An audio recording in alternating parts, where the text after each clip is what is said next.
Hey guys, welcome back to my channel. आज मैं explain करने जा रही हूँ falling into your smile drama के एपिसोड नंबर 28। लेकिन उससे पहले अगर आपने अभी तक पिछले एपिसोड्स नहीं देखे हैं तो फिर पहले उन्हें देख लेना और इस वीडियो पे लाइक शेयर एंड कमेंट कर देना एंड प्लीज़ चैनल को भी सब्सक्राइब कर देना। तो चलो एक्सप्लेनेशन शुरू करते हैं। एपिसोड की शुरुआत में हम देख पाते हैं कि सभी लोग बहुत ही ज़्यादा उदास होकर बैठे हुए थे क्योंकि वो लोग मैच का पहला राउंड हार चुके थे। पर इस बात पर सबसे ज़्यादा दिमाग खराब लाओ माओ का हो रहा था और वो तो इस बारे में चेंग को ब्लेम भी कर रहा था। फिर दिखाते हैं कि मैच का सेकंड राउंड भी स्टार्ट हो जाता है और इस बार भी JGDX टीम ठीक से नहीं खेल पाते हैं और चेंग तो जानबूझकर लॉर्ड करोतो लेकर खेलता है, जो कि आज से पहले चेंग ने कभी लेकर खेला ही नहीं, इसलिए वो भी ठीक से नहीं खेल पाते हैं और इस मैच में भी JGDX टीम हार जाते हैं। फिर इस बार दूसरी टीम ही इन लोगों से हाथ मिलाने के लिए आते हैं, परंतु चेंग को हीरो पैंथ के साथ नहीं बात करना था, इसलिए वो वहां से पहले ही चला जाता है। तो हीरो पैंथ याओ याओ को ही कहता है पहले तो कि तुम बहुत ही ज़्यादा कमाल की खेलती हो लड़की होकर भी। फिर कहता है कि चेंग के हाथों में इंजरी है ना, तुम उसका अच्छे से ध्यान रखना। फिर दिखाते हैं कि वापस लौटते समय भी सब लोग बहुत ही ज़्यादा उदास थे। फिर घर लौटने के बाद भी जब सब लोग उदास होकर बैठे हुए थे तब रूई कहते हैं सभी को कि एक मैच हार गए हैं, इसमें तो और कुछ नहीं किया जा सकता है, पर अगली बार हम लोग कोशिश करेंगे जीतने के। फिर मिंग भी ये बात सभी को समझाते हैं, पर सभी का मूड तो तब भी खराब ही रहता है। पर लाओ माओ का तो कुछ ज़्यादा ही, वो तो चेंग के ऊपर चिल्लाने भी लग जाता है कि ये मैच सिर्फ चेंग की वजह से ही हारे हैं वो सब। कि उसे चुप करने के लिए कहता है, परंतु वो किसका ही सुनेगा। तो मिंग कहते हैं कि चेंग ने पहले ही कह दिया था मिंग से कि वो वही लेकर खेलेगा। मिंग ने तब मना तो किया था पर चेंग कहा कि नहीं, ये ज़रूरी है। फिर प्रेजेंट में मिंग चेंग से पूछता है कि अब तो बताओ, ऐसे ही मैच को हार कर बीच में ही मैच छोड़ देने की क्या वजह था। तो चेंग तो तब भी चुप रहता है, परंतु याओ याओ आकर कहती है कि नहीं, आप सब गलत समझ रहे हो चेंग को, चेंग की हाथ में इंजरी है इसीलिए वो ऐसा कर रहा है। और ये सुनकर सभी हैरान हो जाते हैं क्योंकि किसी को भी इसके बारे में बिल्कुल भी नहीं पता था। और तब रूई आकर कहता है कि नहीं, चेंग ये सब याओ याओ को सेव करने के लिए कर रहा है। जिस लड़की के ऊपर याओ याओ को उस तरीके की गिफ्ट्स भेजने की इल्ज़ाम लगाया गया है, उस लड़की की वजह से ही बहुत बार अब हम लोगों को पुलिस स्टेशन जाना हो सकता है और इसी वजह से इन सारी चीज़ों को हैंडल करने की वजह से चेंग ने ऐसा किया।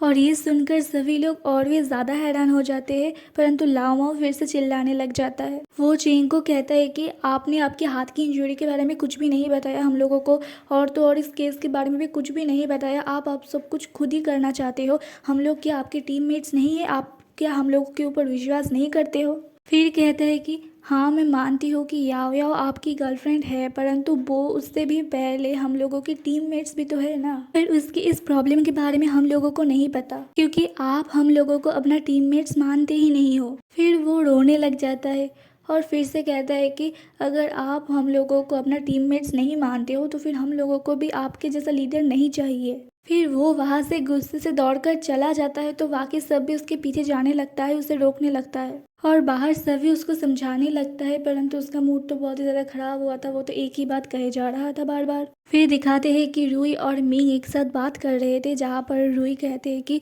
मैंने शुरुआत से ही बहुत ही बड़ी गलती कर दी याओ याओ को हमारी टीम में सिलेक्ट करके। तो मिंग कहता है कि नहीं, मुझे ऐसा नहीं लगता है क्योंकि याओ याओ सच में बहुत ही अच्छी खेलती है। तो रूई कहता है कि नहीं, मैं गेम खेलने की बात नहीं कर रहा हूँ। याओ याओ नो डाउट बहुत ही अच्छा खेलती है, परंतु उसके यहाँ पर रहने से दूसरों के ऊपर जो इफेक्ट पड़ रहा है, मैं उसकी बात कर रहा हूँ।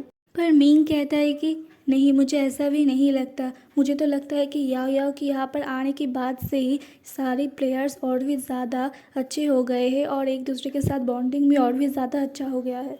फिर दिखाते हैं कि याओ याओ चेंग के हाथ पर दवाई लगाने के लिए उससे बाहर बुलाती है, परंतु चेंग तो दरवाज़ा नहीं खोलता और कहता है कि मुझे थोड़ी देर अकेला रहना है। तो याओ याओ भी वहीं पर बैठ जाती है और इधर दिखाती है कि बाकी के टीममेट्स बहुत ही ज़्यादा उदास होकर गेम खेल रहे थे। फिर से इधर दिखाते हैं कि याओ याओ कुछ देर तक चुपचाप बैठे रहने के बाद अचानक से कहती है कि जब मैं यहाँ पर पहली बार आई थी और आपने मेरी मुंह के ऊपर दरवाज़ा बंद कर दिए थे, तब मुझे लगा था कि आप बहुत ही ज़्यादा रूड हो, पर धीरे धीरे यहाँ पर रहते रहते मेरी थॉट्स बदल गई आपके प्रति। आप शुरुआत से ही और अभी भी हमेशा ही मेरी गेम को लेकर, मेरी हाइट को लेकर मुझे टीज़ करते रहते हो, मुझे चिढ़ाते रहते हो, परंतु मुझे पता है आप ऐसा मेरे ही अच्छे के लिए करते हो, जाके मैं और भी ज़्यादा बेहतर बनूं, और इसके लिए मैं आपके प्रति बहुत ही ज़्यादा ग्रेटफुल हूँ। और ये सब चेंग भी अंदर से सुन रहा था। फिर याओ याओ कहती है कि आप हमेशा से ही मेरी बहुत ही ज़्यादा केयर करते हो और हम सारी टीम मेंबर्स को ही प्रोटेक्ट करना चाहते हो, पर एक छतरी की तरह। आप गॉड नहीं हो कि आप अकेले ही सारे प्रॉब्लम्स को सॉल्व कर सकते हो। फिर दिखाते हैं कि रूही और मिंग एक साथ ड्रिंक करने जाते हैं, जहाँ पर रूही तो रोने लग जाता है। वो कहता है कि मैं इसके बारे में बिल्कुल भी केयर नहीं करता हूँ कि लोग मेरे बारे में क्या सोचता है। मैं सिर्फ इसके बारे में केयर करती हूँ कि तुम सब ठीक हो या नहीं। फिर दोबारा से याओ को दिखाया जाता है, जो चिंग से कहती है कि अगर आप अभी भी हम लोगों से दूर रहोगे, आप अभी भी दरवाज़ा नहीं खोलोगे, तो फिर मुझे बहुत ही ज़्यादा गिल्टी फील होगा और मुझे ऐसा ही लगेगा कि ये सब कुछ मेरी ही वजह से हो रहा है। और ये सुनकर चिंग रोने लग जाता है और कहता है कि मुझे हमेशा से लगता था कि मैं हर एक प्रॉब्लम को खुद ही अकेले ही सॉल्व कर सकती हूँ, परंतु मैं गलत था। मुझे तुम्हारी ज़रूरत है। और ये कहकर वो दरवाज़ा खोल देता है और याओ को आकर हक कर लेता है। फिर दिखाते हैं कि अगले दिन सुबह ये दोनों सभी के वापस लौटने की इंतज़ार कर रहे थे और तभी सभी लोग वापस आ भी जाते हैं, तो सभी लोगों के सामने चिंग उन लोगों से माफ़ी मांगता है। और चिंग, जो हमेशा से ही सभी से शांत या रूड तरीके से बात करता है या रहता है, वो इस तरीके से सभी के सामने माफ़ी मांग रहा है देख फैटी उसको पकड़ के रोने लग जाता है। और लाओ माओ कुछ देर तक अपना गुस्सा पकड़ के रखता है, पर फिर वो भी चिंग को पकड़ के रोने लग जाता है। और यहाँ पर सभी लोग खुश हो जाते हैं, तभी चिंग के पास एक कॉल आता है। और फिर रूही, चिंग और याओ याओ पुलिस स्टेशन में होते हैं, जहाँ पर ये प्रूव तो हो चुका होता है कि वो गिफ्ट उस लड़की ने ही भेजा था। इसलिए इस लड़की के मॉम डैड चिंग से माफ़ी मांगते हुए कहते हैं कि ये बहुत ही छोटी है, 18 साल की है, सिर्फ इससे ये गलती से हो गया, इसे माफ़ कर दो, नहीं तो इसको हर तरफ बुली किया जाएगा इस बात को लेकर। पर चिंग कहता है कि मेरी गर्ल भी, मतलब याओ याओ भी सिर्फ 20 साल की ही है, उससे ज़्यादा कुछ बड़ी नहीं है। पर फिर भी याओ याओ ने अपने आप को सेव करने के लिए सोशल मीडिया पे किसी भी तरीके की वीडियो या फिर फ़ोटो पोस्ट करके अपने आप को सेव करने की कोशिश नहीं किया, जो कि आपकी बेटी ने किया। और अगर हम लोग आपकी बेटी को माफ़ कर देते हैं, तो फिर याओ याओ की करियर बिना किसी दोष के ही खराब हो सकता है, इसीलिए हम लोग ऐसा नहीं करेंगे। फिर ये लोग बाहर आ जाते हैं, जहाँ पर ये लोग खुश होते हैं। और ये आंटी जी तो चिल्लाती रह जाती है और फिर पुलिस को भी थ्रेट करने लग जाती है। तो ऑफिसर कहते हैं कि आपको ये सब करने से पहले तो आपको आपकी बेटी को ठीक से शिक्षा देना चाहिए था, और अभी भी देना चाहिए, क्योंकि अगर आपने अपनी बेटी को ठीक से सब कुछ सिखाया होता तो फिर वो ऐसी हरकतें नहीं करती। फिर दिखाते हैं कि ये लोग अपने घर चले जाते हैं और ये बात सभी को पता चल जाता है कि ये काम उस लड़की ने ही की थी, याओ याओ निर्दोष थी।